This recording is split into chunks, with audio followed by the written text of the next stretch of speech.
आज सोलापूर दौऱ्यावर आलेले आहात, म्हणजे महाराष्ट्राच्याच दौऱ्यावर आलेले आहात.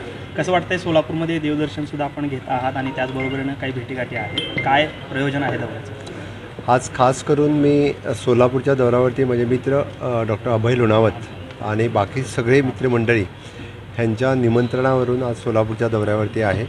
आज सकाळी सोलापूरला उतरल्यानंतर तुळजाभवानीचं दर्शन घेतलं, देवीचं दर्शन घेतल्यानंतर आज आमदार राजन पाटील ह्यांच्या घरी स्वागत समारंभ त्यांनी मुद्दामून आयोजन केला होता आणि खास करून त्यांची सगळी फॅमिली मेंबर्स या ठिकाणी भेटले. बाकी सगळे प्रशासनाचे अधिकारी सकाळपासून माझ्याबरोबर, माझे सगळे मित्र, अजून बाकी आमदार, आमचे भारतीय जनता पार्टीचे सगळे कार्यकर्ते वेगवेगळे दौऱ्यात माझ्याबरोबर आहे. पण खूप तुळजाभवानीचं दर्शन घेऊन खूप बरं वाटलं आणि आपण बघतोय की त्या ठिकाणची स्वच्छता आणि देऊळ आणि त्या परिसरातला परिसर बघून मनाला खूप प्रसन्न वाटलं.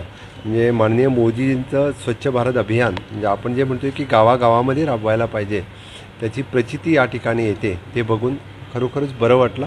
प्रशासनाचं पण खूप खूप अभिनंदन. देवस्थान समिती आणि प्रशासन याने पण सत्कार वगैरे त्या ठिकाणी केला आणि एकंदर परिसर बघून आणि एकंदर जी डेव्हलपमेंट उदरगत आपण बघतोय या परिसरातील मी ह्या अगोदरही सोलापूरमध्ये आलो होतो आणि त्यानंतरचा परिसर जर आता बघितला तर इन्फ्रास्ट्रक्चर डेव्हलपमेंट वाईज खूप मोठा बदल या ठिकाणी झालेला आहे.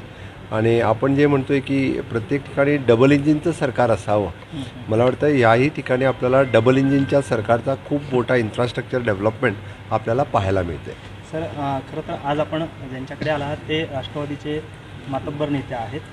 गेल्या अनेक वर्षांपासून मोहोळ मतदारसंघ जो आहे तो त्यांच्या ताब्यात आहे आणि असं असताना आपण आलेले आहात. त्यांच्या भाजपच्या प्रवेशाच्या देखील चर्चा आहेत.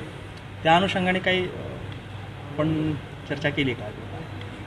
हे बघा, माझी वैयक्तिक भेट आहे, ही माझी सदिच्छा भेट आहे त्यांच्याशी. नक्कीच राजन पाटील हे राष्ट्रवादी विचारसरणीचे, आपण ज्याला म्हणतोय की राष्ट्र निर्माण विचारसरणीचे आहेत, मी हे म्हणेन राष्ट्र निर्माण विचारसरणीचे आहेत. त्यामुळे नक्कीच माननीय मोदीजी ज्या पद्धतीने राष्ट्र निर्माणाच्या आणि नवभारत निर्माणाच्या गोष्टी ज्या करतात त्यांना मोदीजींचे विचार नक्कीच आवडतील याची मला खात्री आहे. आणि आपण सगळेजण राष्ट्र निर्मितीसाठी काम करतो आहे आणि त्यांचा मतदारसंघ बघितल्यानंतर, त्यांच्या मतदारसंघातला विकास बघितल्यानंतर मला वाटतं डबल इंजिन सरकारच्या काही गोष्टी ह्या मतदारसंघात पण राहिलेल्या काळामध्ये पण त्यांना विकासाच्या बाबतीत चांगलं सहकार्य राज्य सरकारकडून पण मिळेल. आणि नक्कीच आपण सातत्याने जेव्हा नवभारत